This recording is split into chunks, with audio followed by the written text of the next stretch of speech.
22 फरवरी 1994 को पार्लियामेंट के दोनों हाउसेज ने यूनानिमसली अडॉप्ट किया एक रेजोल्यूशन को। इस रेजोल्यूशन का नाम था बायपार्टिसन पार्लियामेंट्री रेजोल्यूशन ऑफ 1994 और इस रेजोल्यूशन के तहत Jammu Kashmir and Ladakh have been and always shall be an integral part of India। लगभग 2.5 महीने पहले यानी कि 11 दिसंबर 2023 एक constitution bench headed by the chief justice of India mister DY Chandrachud ने यूनानिमसली अपहोल्ड किया सेंट्रल गवर्नमेंट का डिसीजन टू एब्रोगेट आर्टिकल 370 और यह भी कहा कि इस आर्टिकल को लागू किया गया था वॉर टाइम की कंडीशंस को मद्देनजर रखते हुए और इसका पर्पस था ट्रांजिशनल, ये कोई सेट इन स्टोन चीज नहीं थी। जब भी आर्टिकल 370 के अराउंड कोई जनरल डिस्कशन होती है कुछ लोग बिना सोचे समझे इसको एक प्रोपेगेंडा बोल देते हैं। I am not talking about this film, उसके बारे में आगे बात करेंगे कि क्या यह फिल्म एक प्रोपेगेंडा है या नहीं, लेकिन इन लोगों से यह बात पूछ ली जाए कि अबॉलिशमेंट के बाद आर्टिकल 370 जब हटा दिया गया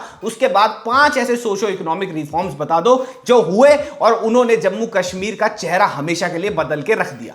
हाय गाइस, मैं हूं शांतनु और Yami Gautam starrer article 370 release हो चुकी है and because of the subject matter that this film deals with which is the abrogation of article 370, लाजमी सी बात है कि इस फिल्म के आगे पीछे होगा बवाल। ये फिल्म कैसी है इसके बारे में तो बात करेंगे ही, लेकिन इस बारे में भी बात करेंगे कि अगर इलेक्शन सर पे हैं और ये फिल्म इस टाइम रिलीज हो रही है तो क्या ये चीज इस फिल्म को एक प्रोपेगेंडा बना देती है या फिर ये फिल्म सिंपली बात करती है about one of the most monumental changes that our country has seen in the recent times. इसी के बारे में नो शुगर कोटेड वे में आज बात करेंगे ऑनेस्टली सेइंग में।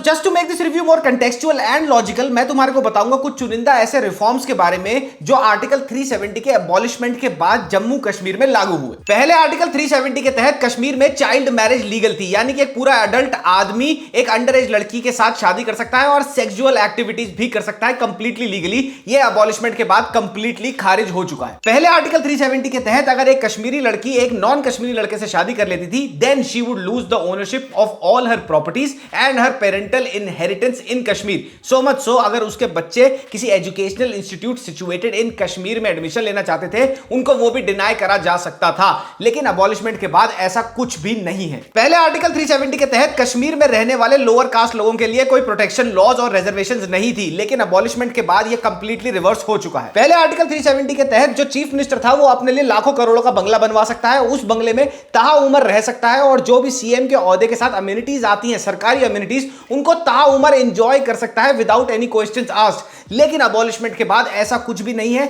Now they are legally required to vacate their bungalows. पहले आर्टिकल 370 के तहत 1 लाख से ज्यादा लोग जिनके एंसेस्टर्स ने जम्मू कश्मीर को होम स्टेट चुना था अपना after the India Pakistan partition, उनके पास वोटिंग राइट्स ही नहीं थे।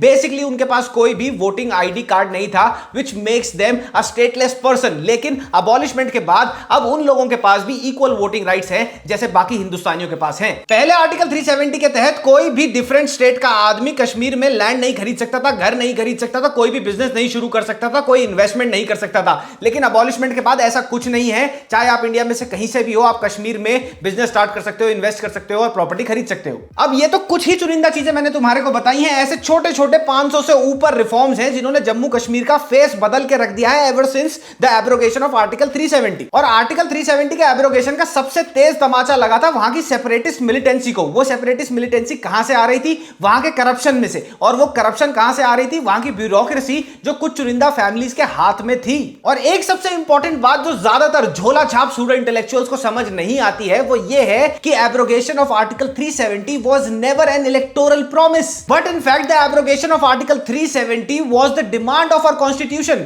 कि जब वो आर्टिकल 370 अपना पर्पस सर्व कर लेगा उसको रिपेल करा जाए। लेकिन वो कभी भी रिपेल करा ही नहीं गया पॉलिटिकल गेन्स के चलते। तो आर्टिकल 370 एज अ फिल्म इतने बड़े इशू को कंसाइज करने की कोशिश करता है with in its run time and it's screen play. और वो लोग हमें आर्टिकल 370 को हाथ लगाने नहीं देंगे। As a catalyst to the abrogation of article 370 film में पुलवामा अटैक के बारे में बात करी गई है और भी ऐसे क्रूशियल सर्कमस्टांसेस के बारे में बात करी गई है जिनको मद्देनजर रखते हुए सरकार ने यह एब्रोगेशन का डिसीजन लिया। इस फिल्म का सब्जेक्ट मैटर इतना ज्यादा उलझा हुआ है कि ऑलमोस्ट हर चीज आर्टिकल 370 में एक रैबिट होल की तरह है। तो इन्होंने सिंप्लीफाई करने के लिए ऑडियंस के लिए पूरी फिल्म को 6 चैप्टर्स में डिवाइड किया है। फिल्म का पहला हाफ आपको यह बताएगा कि आर्टिकल 370 के तहत ब्यूरोक्रेसी, करप्शन और मिलिटेंसी ने कश्मीर का कितना बुरा हाल कर रखा था और अब तक इसको अबॉलिश क्यों नहीं करा गया और किस कारणवश नहीं करा गया। अगर पुलवामा के बाद भी आग जलाए रखनी है तो इनके दिल में हमारा खौफ वापस भरना होगा। फिल्म का पहला हाफ बुरा नहीं है, लेकिन कहीं ना कहीं आप इंटरेस्ट लूज कर दोगे। मुझे इतना इंटरेस्टिंग नहीं लगा, मुझे लगा कि पहला हाफ और ज्यादा पावर पैक्ड हो सकता था। फिल्म ट्रेमेंडसली पिकअप करती है सेकंड हाफ में, जहां एक्चुअली में इन्वेस्टिगेशन शुरू होती है deep inside the loop holes of article 370। Yami Gautam and Priya Mani, both of them have delivered a fantastic performance and through they own this film. हर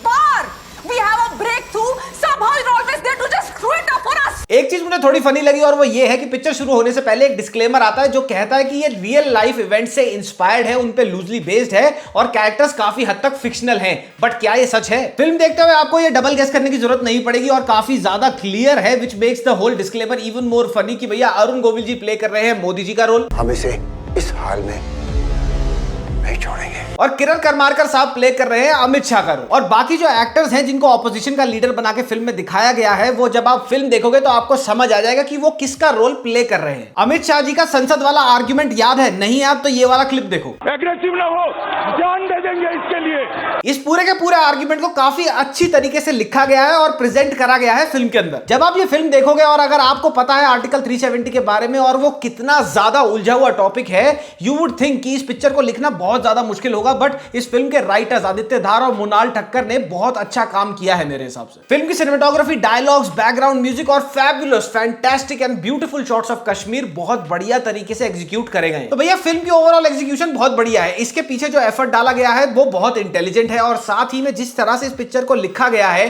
जिस हिसाब से समझा है इसके राइटर्स ने पूरे के पूरे इशू को और फिर उसको कंसाइज किया है 2 घंटे 38 मिनट के रन टाइम में, वो बहुत अच्छी चीज है। लेकिन यहां पे आयरनी ये है कि अभी भी कुछ लोग इस फिल्म को बोलेंगे प्रोपेगेंडा, और उससे भी बड़ी आयरनी ये है कि जो लोग इसको प्रोपेगेंडा बोलेंगे उनको आर्टिकल 370 के बारे में कुछ पता ही नहीं है। स्टूडेंट इंटेलेक्चुअल्स के हाथ में सबसे बड़ा हथियार इस फिल्म के अगेंस्ट ये है कि इलेक्शन सर पे है और तभी इस पिक्चर को रिलीज करा जा रहा है। इस बात के लिए कुछ लॉजिकल आर्गुमेंट्स हैं मेरे पास, वो सुनो। पहला तो ये कि क्या लोगों ने पहले से ही अपना माइंड नहीं बना रखा कि बीजेपी जीतने वाली है? हर किसी को पता है कि बीजेपी जीतने वाली है। क्या आर्टिकल 370 इतना बड़ा रोल प्ले कर देगी अपने रिलीज के बाद कि भैया मोर देन 50% वोट्स आर्टिकल 370 को देख के ही पड़ रहे हैं? ऐसा तो नहीं होगा। दूसरी बात यह कि अगर इलेक्शन के साथ ये फिल्म कोइंसाइड हो रही है तो क्या बीजेपी ने एक्चुअली में आर्टिकल 370 को एब्रोगेट नहीं कराया?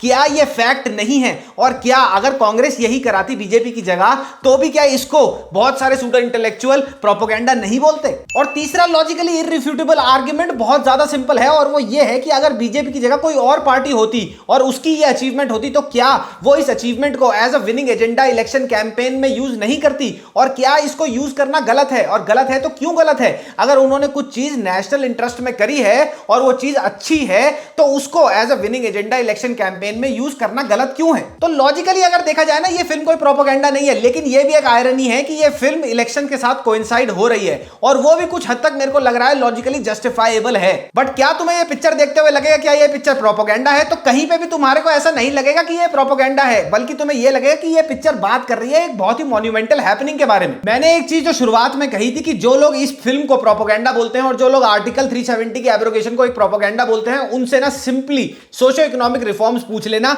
कि इसके बाद क्या क्या हुआ था आर्टिकल 370 के एबॉलिशमेंट के बाद, और उनके पास ज्यादातर केसेस में कोई भी आंसर नहीं होगा। तो इसका जो प्रोपेगेंडा वाला ये जो आता है ना आगे से काउंटर आर्टिकल 370 का, ये उन्हीं स्टूडेंट इंटेलेक्चुअल से आता है जिनको इसके बारे में कुछ पता ही नहीं है। बहुत सारे लोगों को यह बात तो पता है कि जम्मू कश्मीर और लद्दाख से आर्टिकल 370 हट चुका है, लेकिन बहुत सारे लोगों को यह बात नहीं पता कि इसको हटाने के लिए कितनी लंबी जद्दोजहद चली और इसके हटने के बाद जम्मू कश्मीर का आज के टाइम पे क्या हाल है। यह पिक्चर वही सब कुछ बताने की कोशिश करती है। हाँ, यह पिक्चर बीजेपी के इलेक्शन कैंपेन में बहुत जबरदस्त तरीके से फिट बैठ रही है। हाँ, यह पिक्चर बिल्कुल इलेक्शन के आ रहे हैं और उसके साथ ही रिलीज हो रही है। तो क्या इसको प्रोपेगेंडा बोला जा सकता है? हाँ, बिल्कुल बोला जा सकता है, लेकिन इसको प्रोपेगेंडा वही लोग बोलेंगे जो आर्टिकल 370 के एब्रोगेशन को ठीक से डीपली समझ नहीं पा रहे हैं। तो गाइस, ओवरऑल मैं ये नहीं कहूंगा कि फिल्म बहुत ज्यादा आउटस्टैंडिंग है, बहुत ज्यादा एक्सीलेंट है, लेकिन फिल्म एक मस्ट वॉच है। अगर तुम थिएटर पे जाके देख सकते हो देख लेना, नहीं तो ओटीटी पे इसको जरूर एक बार देख लेना। नेक्स्ट वीडियो आएगी क्रैक की। मैं सही बताऊं तो मुझे कुछ खास उम्मीद है नहीं उस पिक्चर से। अभी तक उसका टीजर ट्रेलर देख के यही लग रहा था कि एक्शन बहुत बढ़िया है, वो विद्युत जामवाल की हर पिक्चर में होता है, लेकिन विद्युत जामवाल की हर पिक्चर में एक्टिंग भी बहुत ज्यादा बुरी होती है। आई होप मैं गलत हूं